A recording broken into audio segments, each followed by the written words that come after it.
Good evening, everyone. Good evening, ma'am.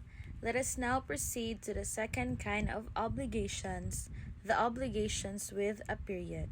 Now let us define obligation with a period. Obligation with a period is an obligation whose demandability or extinguishment is subjected to the expiration of the term which must necessarily come, and there is a day certain when the obligation will arise or cease. So this means that there is a specific date or event in the future that will definitely happen, and when it happens, it depends on a fixed date that was agreed by both parties, and it will either start the obligation or end the obligation. So for example, D is obliged to give his laptop to C on December 31, 2021. So as you can see, there is an exact date and it is an obligation with a period. The premise only takes effect on that exact date. Before December 31, C cannot ask for the laptop because the obligation hasn't started yet. This means that the obligation only starts on December 31, 2021. And number 2, on January 1, 2021, D allowed C to use his laptop until December 31, 2021.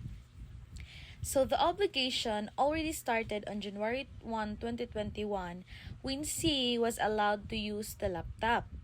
But it clearly has an end date because on December 31, 2021, C must stop using the laptop and return it to D. Period and condition distinguished. First, as to fulfillment. A period is a certain event which must happen sooner or later at a date known beforehand or at a time which cannot be determined, while a condition is an uncertain event. Second is as to time. A period refers only to the future, while a condition may refer as to a past event unknown to the parties. Third, as to influence on the obligation. A period merely fixes the time for the efficaciousness of the obligation. If suspensive, it cannot prevent the birth of the obligation in due time. If resolutory, it does not invalidate the fact that the obligation existed. On the other hand, a condition causes an obligation either to arise or to cease.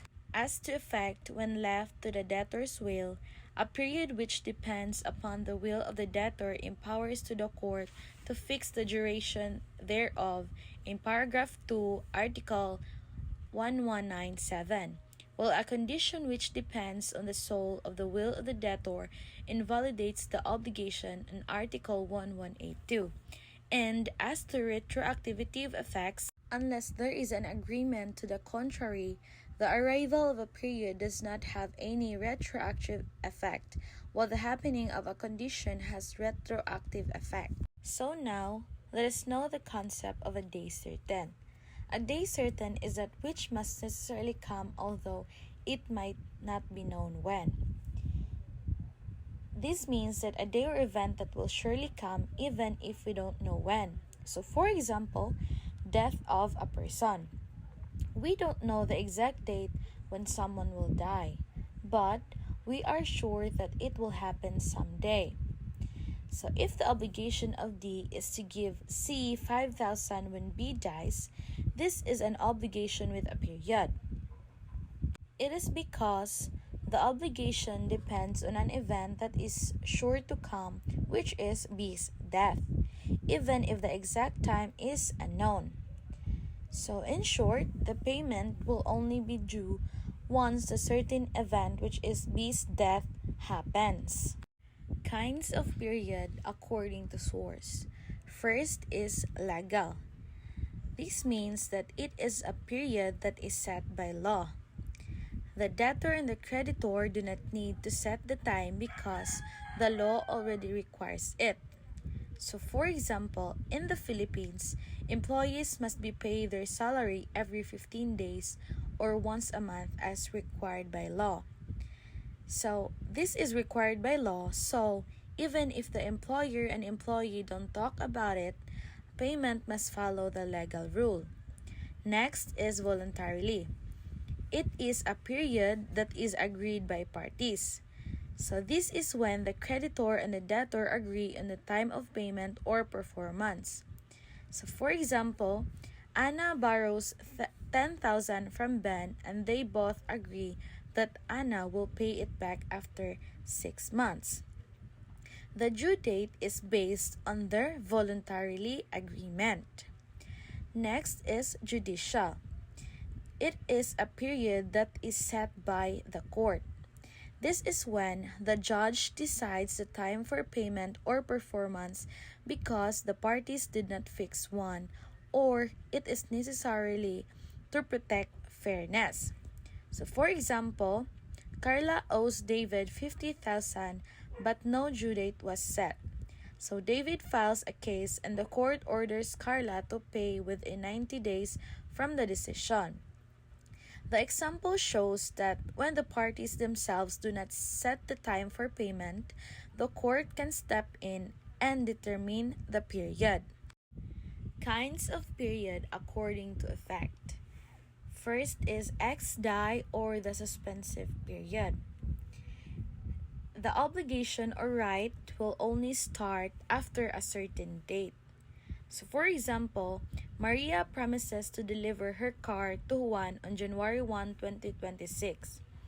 Before that date, Juan has no right to demand it. So this means that Juan must wait until that date. He cannot ask for the car earlier because the obligation only becomes effective on January 1, 2026. Indem or resolutory period. The obligation or right is valid only until a certain date after which it ends. So for example, Lisa can leave the apartment until December 31, 2025. After that, her right ends. So, her right to stay in the apartment has a fixed end date. So after that day, her right to live in the apartment automatically ends and she must leave. Kinds of period according to definiteness. First, definite means that the exact date or time of the obligation is clearly fixed. For example, the car will be delivered on July 10, 2024. So, the date is certain and known. In indefinite, the exact date is not fixed, but it is sure to happen eventually. So for example, I will give you a reward when you graduate. So the date of a graduation is uncertain, but it will come.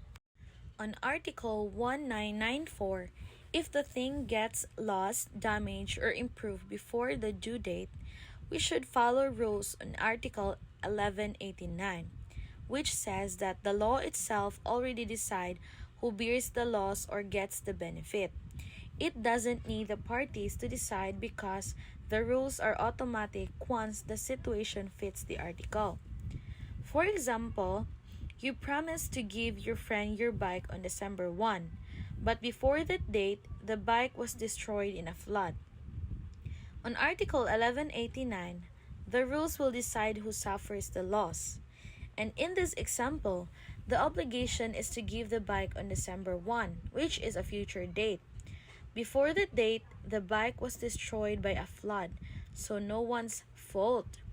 Under Article 1189, if the item is lost without the debtor's fault before the agreed date, the obligation ends and no one has to pay or replace it.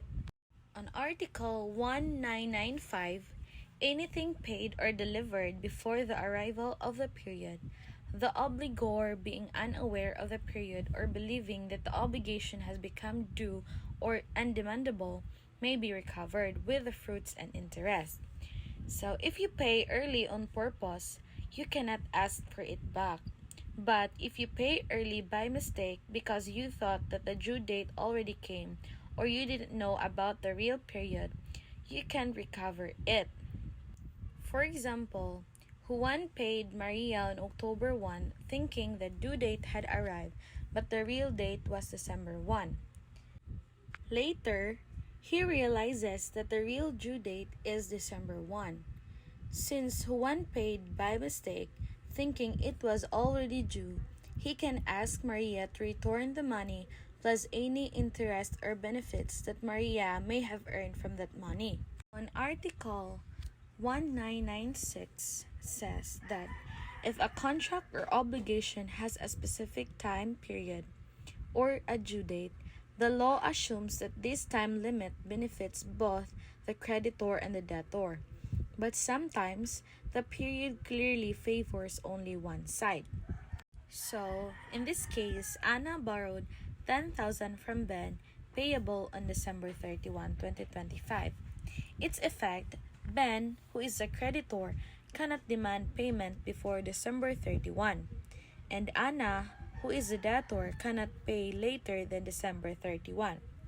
So the period gives Anna time to prepare the money, and it assures Ben that he will be paid on that date, so both the benefit.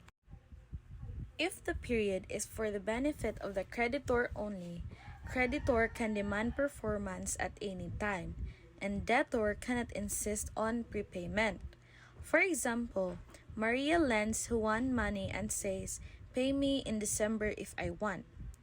So Maria can ask for the money anytime before December, but Juan cannot force Maria to take the payment earlier. If the period is for the benefit of the debtor only, debtor can oppose a premature demand for payment and may validly pay at any time before the period expires. For example, Juan owes Maria money due on December. So if Maria asks for it on October, Juan can refuse because the time is for his benefit. But if Juan wants to pay, he can still pay earlier than December. On Article 1997, if the obligation does not fix a period but from its nature and the circumstances, it can be inferred that a period was intended. The courts may fix the duration thereof. The courts shall also fix the duration of the period when it depends upon the will of the debtor. In every case, the courts will determine such period as may under the circumstances have been probably contemplated by the parties. Once fixed by the courts, the period cannot be changed by them. So for example, A agrees to build a small house for B, but they didn't agree on when it should be finished. Since there is no clear deadline, B can go to court, and the court may say the house must be finished within 6 months, which is a reasonable time. And once set, the deadline becomes final. On Article 1998, the debtor shall lose every right to make use of the period. First, when the obligation has been contracted, he becomes insolvent unless he gives a guarantee or security for the debt.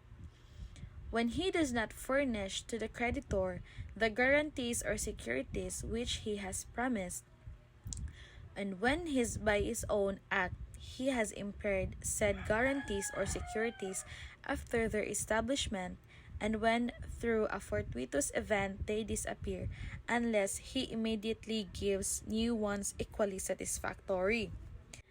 When the debtor violates any undertaking in consideration of which the creditor agreed to the period, and when the debtor attempts to abscond.